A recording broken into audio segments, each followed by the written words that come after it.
Welcome to another video on how to survive the Absa Cape Epic. Today we're looking at broken, bent derailleurs stroke hangers.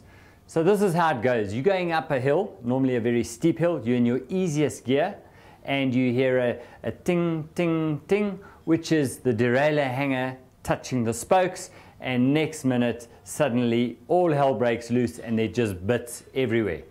Sean, you've heard this story many times. What advice have you got? Yeah, many times would be an understatement. It's quite a common recurrence.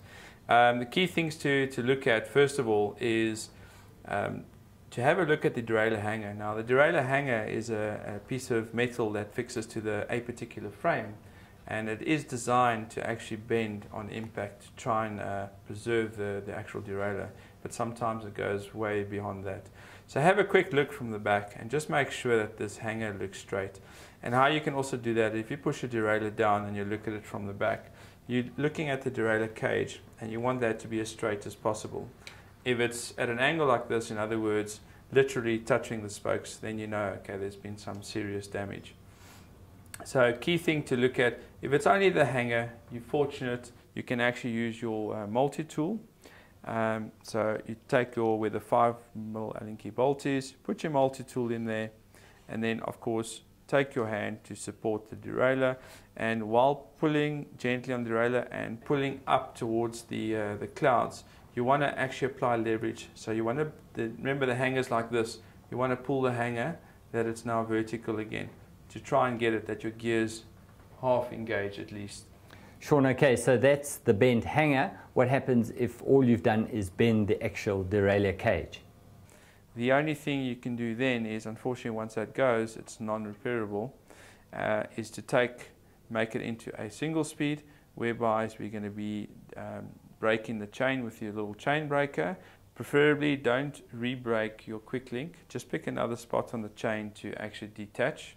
You'll see there's the quick link. I'm picking a different part of the chain to brake. And the reason I'm not breaking that is when you get back to the campsite, you'll be able to use the necessary tools to disconnect the quick link and possibly keep it as a spare. So there you go, broken the little chain. So now you want to take the chain, not completely out, but let the chain wrap around the sprocket there and the front sprocket. So what we're going to do is we're going to remove your rear derailleur. So again, with your multi-tool, we're going to take the derailleur off and put your broken derailleur now in your back pocket. So now you need to pick a sprocket. Now if you've got a 3 chainring front blade, you're going to pick the middle chainring.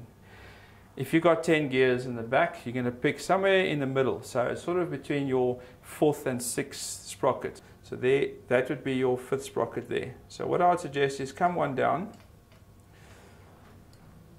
bring the chain together, because now we've got to break the chain again, because we need to break the chain in a way that it's maximizing on the tension. So what you want to do is keep it, so that's full tension, so keep it as sort of 2 link.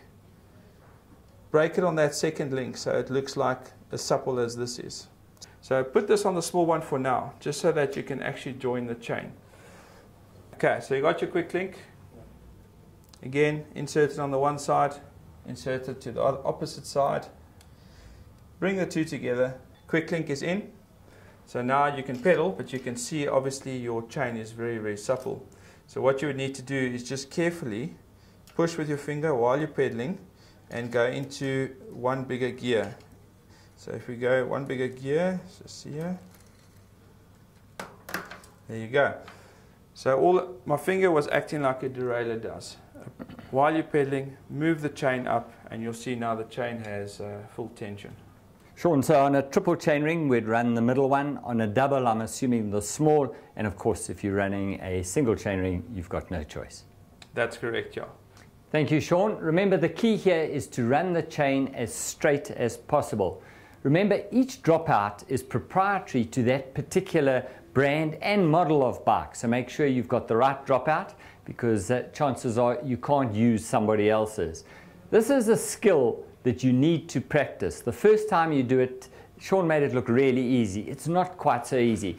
The first time, there's a big learning curve, but once you've done it once, it's a lot easier.